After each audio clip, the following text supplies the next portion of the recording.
lembrar a vocês que o Ministério Público fez uma verdadeira algazarra, né, com o acervo do presidente Lula. Eugênio, sobre essa história das joias, né? Foi o escândalo que está rodando aí, consumindo a atenção pública nos últimos dias, né?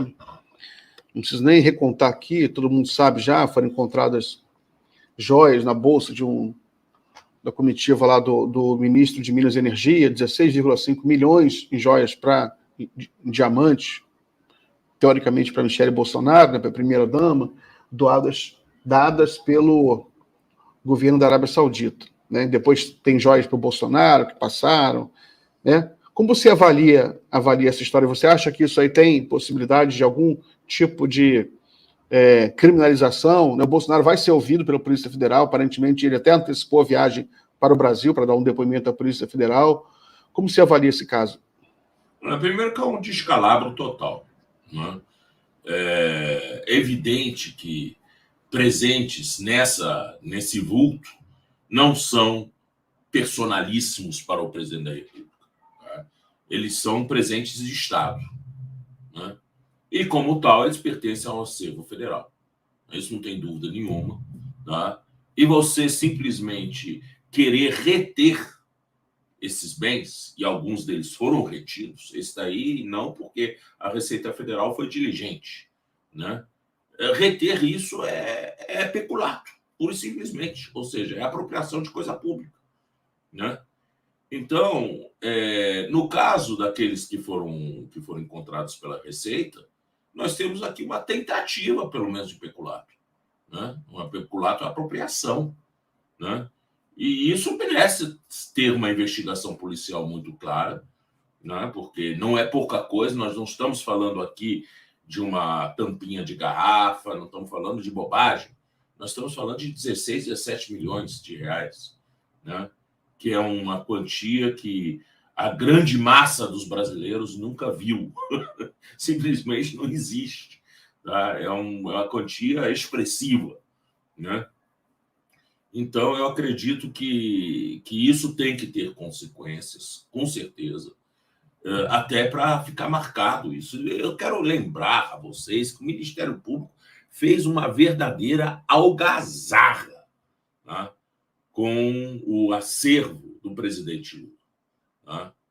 Né? Na época, o presidente Lula teve que deixar esse acervo, ele não estava querendo levar esse acervo, na verdade, mas teve que levar o acervo para a sua residência. Né? Foi tudo feito às claras, não teve nenhum tipo de tentativa de botar na bolsa nem nada, e eram coisas de tudo que é tipo, bugiganga de tudo que é tipo que ele recebeu. E era bugiganga. Tá?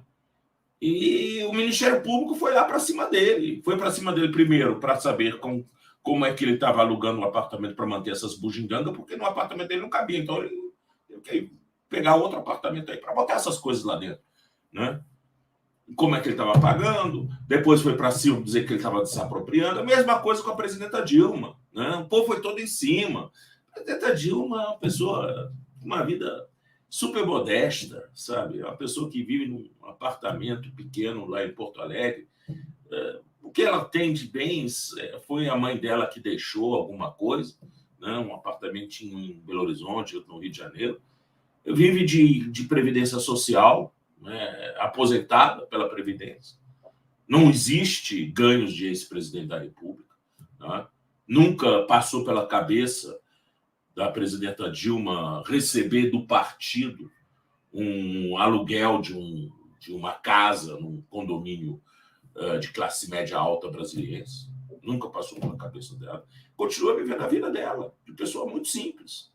Né? E ela chegou a ser admoestada. O presidente Lula chegaram a ser admoestados, mas nem de perto uma coisa dessa, de embolsar uma joia de 16 bilhões, de 6 milhões de reais. Isso é estapafúrdio. Né? Isso é estapafúrdio. Eu acho que isso vai ter consequências, sim, vai ter muita consequência. E a gente tem que saber, não foram só as joias, né? teve ainda o fuzil e a pistola, né? Que entraram, inclusive, em território nacional, sem autorização, sem declaração à Receita, estão ainda. Aí nós temos um crime permanente, né? Um crime permanente, porque está em permanência, ele até hoje, essas armas não foram registradas, né? Tem que se saber qual é a sua origem, direitinho. Né? Isso aqui foi um presente de Estado também, alguém deu de presente para o presidente da República Brasileira uma pistola e um fuzil. O que é isso? Que tipo de... Quer dizer, isso até cá para nós, além de tudo, é indecoroso, é profundamente decoroso, profundamente decoroso. Chega a dar vergonha. Pois é, né, Eugênio? Que história é essa do fuzil, né? Que coisa, mas você entra no Brasil sem declarar um fuzil. Imagina se isso vira moda. Cada ministro, cada governador entra com arma no Brasil. Arma é uma coisa perigosa, mortal, né? Que falta de vergonha desse cara, né? Impressionante. Mas é isso aí, enfim. Se a gente for pensar o estado que ele deixou o Palácio do Alvorada, né? Um estado de petição de miséria, e olha que aquele palácio foi reformado na época dos nossos governos, né? Estava, inclusive, houve até uma doação para a reforma do Palácio do Alvorada, né? Deixar daquele jeito, até porta quebrada, coisas assim, é uma coisa, sabe? É uma coisa tão chão, sabe? Que a pessoa nunca teve a estatura de ser presidente da República do Brasil. Não tem. Enfim, botaram um rato lá dentro. É um rato. É difícil entender, né, como ele consegue ter ainda um apoio tão grande, porque nas eleições de 2022 teve muito voto. Né? Como você analisa o apoio? Tem essa coisa da classe média, né, que vota no Bolsonaro, que a gente vê que é uma coisa que tem tem um fundo sociológico aí, né? Você vê, por exemplo, imagina se fosse o Lula que entrasse com joias, com diamantes, 16 milhões de diamantes, a onda de repúdio que ia ser. Já estaria preso. Exato. Né? Como é que você analisa esse falso moralismo dessa classe média brasileira que eu não consigo entender? Como você analisa isso? Olha, isso é bastante complicado, porque tem uma vertente aí, tanto, vamos dizer, cultural, né? Tem uma vertente aí psiquiátrica mesmo, né? Tem uma vertente aí também, vamos dizer, da natureza das redes sociais, portanto, uma questão sociológica também. É um fenômeno extremamente complexo. Mas o que a gente pode dizer é o seguinte, que houve método, que houve plano, que houve sistema. Não foi uma coisa que caiu de um céu límpido, um raio que caiu do céu límpido. Não foi. Quando você vê um professor, doutor, com pós-doutorado, se metendo nessas bobageiras do Bolsonaro, tem alguma coisa de muito errado nisso tudo. É uma coisa muito errada. E isso não é uma coisa fácil de se explicar, né? Porque são pessoas cultas, são pessoas instruídas, né? Tem metodologia da ciência, pelo menos para saber o que é uma teoria, o que é uma prova, né? O que é uma confirmação de uma teoria. Então, fica uma coisa difícil a gente entender. Mas a verdade é que isso não é um fenômeno só brasileiro, né? Nós tivemos esse mesmo fenômeno nos Estados Unidos também. Existe aí muita bibliografia a respeito disso, inclusive sobre até um livro de exploratório de jornalismo que cuida da Fox Television, né?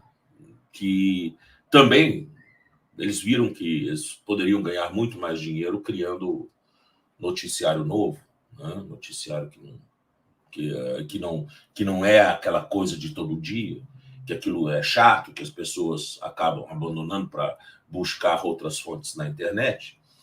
Então, eles começaram realmente a construir teorias conspirativas dentro da televisão. E isso teve um efeito enorme nos Estados Unidos, né, em cima da classe média mesmo. E aqui no Brasil foi a mesma coisa. Quer dizer, essas redes sociais envenenaram as pessoas. Envenenaram de um jeito que, vamos dizer, é assustador. E isso é muito da dinâmica dessas redes também. Porque o algoritmo dessas redes, ela faz com que a pessoa que se interesse por determinado assunto depois receba de bandeja cheio de coisas iguais àquilo que ela se interessou. Então, se eu pertenço a uma determinada bolha, se eu sou, por exemplo, bolsonarista, ou se eu sou, digamos, do PT, eu vou receber um monte de notícias, um monte de vídeos de YouTube, de Instagram, de Facebook, da minha bolha. O algoritmo já sabe o que você quer. Não vai te trazer coisa da bolha alheia, né? E a mesma coisa acontece para os bolsonaristas. Então, a pessoa começa a se alimentar daquela ilusão que está sendo servida para ele e acaba realmente reproduzindo aquilo de uma forma quase que automática, né? Eu perdi amigos, acho que todos nós perdemos amigos que eram pessoas sensatas anos atrás, pessoas normais, pessoas críticas, e que de repente entraram nessa bolha bolsonarista e fica só repetindo essas bobageiras todas, essas palavras de ordem da ultradireita. É algo assustador, né? E por isso que eu digo, isso aí é vertente psiquiátrica, mas que tem também, vamos dizer, também encontra uma explicação na natureza desse sistema de plataformas, né? E eu acho que está mais do que na hora de a gente começar a pensar claramente como que a gente vai lidar com essas plataformas. Não pode ser algo descontrolado. Eugênio, não, só para pontuar, eu vou pedir para a Tati colocar na tela um print que eu mandei agora de uma notícia que foi publicada hoje em vários sites, em vários jornais. Eu puxei aqui do cafezinho, né? Coloca aí, Tati, por favor, né? Governo prepara projeto para regulamentar as redes sociais, né? De acordo com o ministro Flávio Dino, o texto será levado para avaliação do presidente Luiz Inácio Lula da Silva na próxima semana. Já temos a tramitação de um projeto de lei e a nossa ideia inicial é que o conteúdo seja aproveitado para qualificar e termos uma legislação moderna, adequada, que proteja as liberdades e garanta, ao mesmo tempo, que a internet não seja uma guerra. Que haja dever e cuidado por parte das empresas e haja um sistema de responsabilidade no caso de cometimento de crimes por intermédio dessas plataformas. Por fim, Dino declarou que o projeto em discussão na Câmara já passou pelo Senado e aparentemente vai ocorrer uma mudança por parte dos deputados. Isso implica no retorno à avaliação dos senadores. Mesmo assim, ele disse esperar que a lei seja aprovada ainda este ano. O que você acha disso, Eugênio? Essa é uma pauta muito urgente. A gente viu nas eleições o fluxo de mensagens feitas dentro da nuvem bolsonarista, né? Eu posso dizer com maior tranquilidade que essa eleição foi ganha pelo Lula pela forma como a Justiça Eleitoral enfrentou essa nuvem bolsonarista, né? Porque 1,8% de diferença, enfim, é uma coisa mínima, né?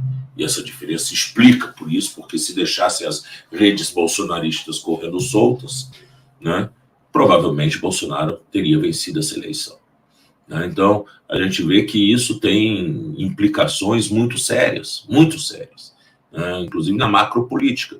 Eu vou dizer que os chamados shitstorm, que existiam antigamente, que é aquela coisa de uma notícia torta por um descuido de uma pessoa que falou alguma coisa na rede ou coisa do gênero, que já derrubou até o presidente da Deutsche Bundesbahn, dos trens federais alemães, da Ferrovia Federal Alemã. Isso vamos dizer, é bobagem comparado com a sofisticação dessas redes de hoje, Nós não estamos mais falando de shitstorm. Nós estamos falando agora de realmente deturpação da realidade, né? Através de sistemas complexos de mistura de fatos com deslocamento de contexto, né? E são coisas extremamente sofisticadas e realmente as pessoas caem nisso. Hoje, se você for pegar, por exemplo, só o exemplo de a gente pegar na parte de astronomia no YouTube, né? Se for dar uma olhadinha a respeito de alguns vídeos sobre astronomia, sobre aquele telescópio Hubble e o outro aí que lançaram agora, né? Você vai ver entremeados entre esses vídeos um monte de vídeo falando bobagem, especulativos, né? Que te oferecem um mundo espetacular, né? Te oferecem um mundo espetacular. Ah, isso daqui deixou todos os cientistas assustados. Isso foi assustador. E aí você vai olhar, espreme, não sai nada, né? Isso, no entanto, o bombardeio dessas bobagens cria em muita gente uma mente, vamos dizer, uma mente medrosa e paranoica de conspirações, né? As pessoas começam a ser bombardeadas disso. E a verdade é que o mundo em que a gente vive, esse mundo cibernético, ele é quase uma realidade paralela, né? Virou uma realidade paralela para muita gente. As pessoas saem da sua vida real para conversar com seus amigos, para se encontrar na casa de alguém para ouvir música, para contar o que está acontecendo, para ficar no seu celularzinho lá, né? Somente naquilo, olhando YouTube, falando no WhatsApp, não sai daquilo. Isso vamos dizer, uma compulsão. Isso é uma compulsão em termos psiquiátricos, né? Que é doentio. Isso merece um tratamento, né? Infelizmente, isso aqui é um fenômeno de massa. Isso é um fenômeno de massa. E que precisa realmente passar pela responsabilização daqueles que fazem a disseminação desse tipo de desinformação. Isso é fundamental. Eugênio, você mencionou o papel importante, determinante, né, da justiça eleitoral, da seriedade com que ela lidou com o tema das fake news, o que explica, inclusive, o ódio do Bolsonaro à justiça eleitoral, né, e que ódio, inclusive, que descambou nos ataques terroristas de 8 de janeiro, né.